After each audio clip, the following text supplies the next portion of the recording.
So, guys, it's 20 years later. You're back. You're new to the whole show. What is it like returning to the role for you? A thrill. When I got the phone call from my agent saying, please hold the dates, I was like, yes, Jasmine's coming back.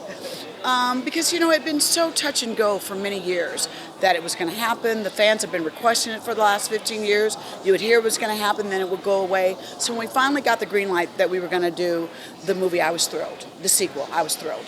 So your character was in a very different place last time we saw her. Yeah, she was working for dollars, baby. Working that pole. What has happened in 20 years in her life now that we're just seeing her again? It looks, just from the trailers alone, that she's in a very different place. Absolutely. Jasmine Hiller has become a hospital administrator. She's now mentoring her son, Dylan, to step in the shoes of Stephen Hiller and become a fighter pilot and go kick some alien butt. Now, with Will Smith being gone from this one, Yes. does it feel like Jesse is able to kind of carry that torch? Does he feel like he's up to task in doing that? Without a doubt.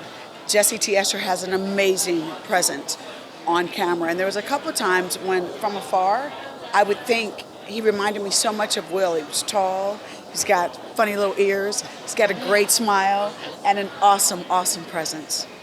Now, Madam President, you are the first female president in the Independence Day world.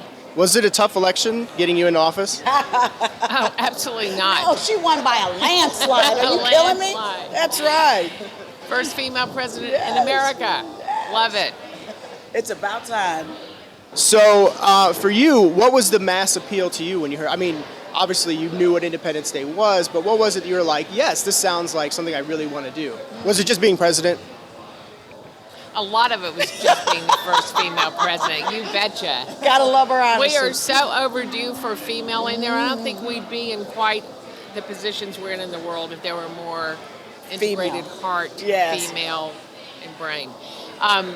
I had worked with Roland before on Day After Tomorrow, and I loved him as a director. He has such a brilliant vision and is such a visual director.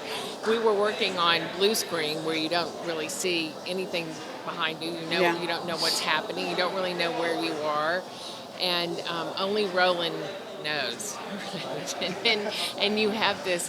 We were talking about this earlier. This incredible trust for him as a director. Because it's a very tricky thing to do. Can you imagine? You're acting with an alien that's actually not there. But you gotta love the reacting to things that you don't see at all. But you gotta love Roland, the way he says it. He says, so what is going to happen? What's going to happen is that you guys, it's going to be a big speech, and then, the aliens, they are coming in, and it's happening, and then things are exploding. Okay, action. Yeah. That didn't That's change. about it. That's That right. didn't change. 20 years ago, I'm going to tell you, this was my first big movie.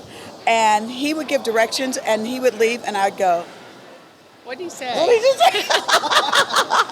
Well, this time his English What had does that gotten mean? a little bit better. But he was still lovely. He is the king of this genre, so you trust him. Yeah, and he delivers every time. Now, you mentioned speech, so I have to ask you, Bill Pullman has, in my opinion and the opinion of many others, probably one of the best, if not the best, movie speech in the last, probably forever. So are you going to be able to, or are you going to get that moment to deliver your presidential speech in that vein? No, damn it!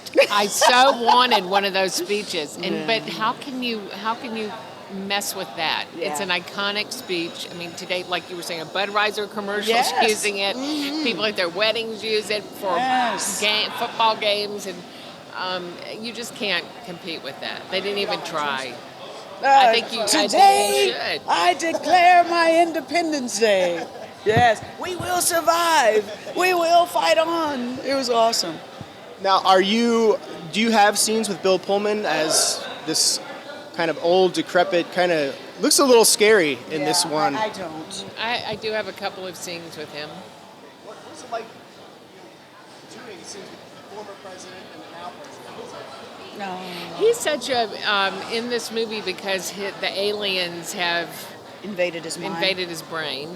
So he is not the same person. So At you all. could really look at it like someone who had a dementia that takes them, the original person away. So it was a different Bill Pullman character. Because it's 20 years later, so like everyone is quite literally, at a different place. And I think that was a wonderful thing that we can say that Roland really let all of the characters evolve. You know what I mean? And a couple of surprises of people that came back. Yeah, the scientist, Prince Ryder, but because the sci-fi world, hey, they can come back. You never know. I mean, we don't know. It's pretty far into the future. So Yes. that brings up another aspect of it too. Is like this, and just watching the trailer we just saw at CinemaCon. Yes. It really, really looks like it's more in the future than I thought. Yes. The setting and everything, the buildings, the weapons, the tech, and all that stuff. What was that like for you guys? I mean, you guys have to kind of put yourself in a mindset. Like, I can't think like today. I got to think like 20, 30, 50 years ahead. Not for my scenes. I mean, I didn't want because being a hospital administrator was about mentoring my son and doing good for the patients and stuff and saving lives in the hospital. So for me, I didn't really have to deal with like weapons or a ton of green screen in my role. I didn't have to. Is that you hanging from the helicopter? That looked. At first, I saw you running, and then you were dangling. I was like, "What the hell's going on, man?" You dangle? And I did it great on the first take. They were just kind of like, she did it! Holy cow! I am so impressed. Yeah, but it was all that training from I think some of the other films. I'm a lot more physical than what they believed. I was like, honey, don't let these pumps and the boobs fool you. I get pretty physical. You are Vernita Green. Forever. That was 6 months of training that will never leave me, just so you know. Yeah. Last question for you guys. I mean, for these kinds of films, these big event films, I mean, these are the kind of films that I feel you have to go to the movies to see. Absolutely. What is it to you guys? What do these movies mean to you guys, like these big event type pictures? Well, I think what's now with all of your Netflix and chill and everything and everybody just wanting to look at things and get instant gratification on their phones, this isn't that kind of film. You can't see it on your phone. You can't see it on your iPad. You want to go to the movie theater and have this movie, this popcorn summer blockbuster movie experience. It's going to be in 3D. It's going to be in IMAX. So it's like a must-see. You want to get with a group of friends and say, hey, let's go check out Independence Day and have that whole experience, hit you again 20 years later. And then also us introducing Generation Next to the whole alien invasion thing. Yeah. I mean, you really, and today with so much, as Vivica's saying, like people are binge watching TV Yes. and looking everything on a small device, that this is the reason we go to the movies. Yeah. It's such a big theatrical experience, and we're losing a lot of those kinds of films. We got a lot of wowzer moments that you've got to experience in the theater. You really do. It's Yes. pretty spectacular.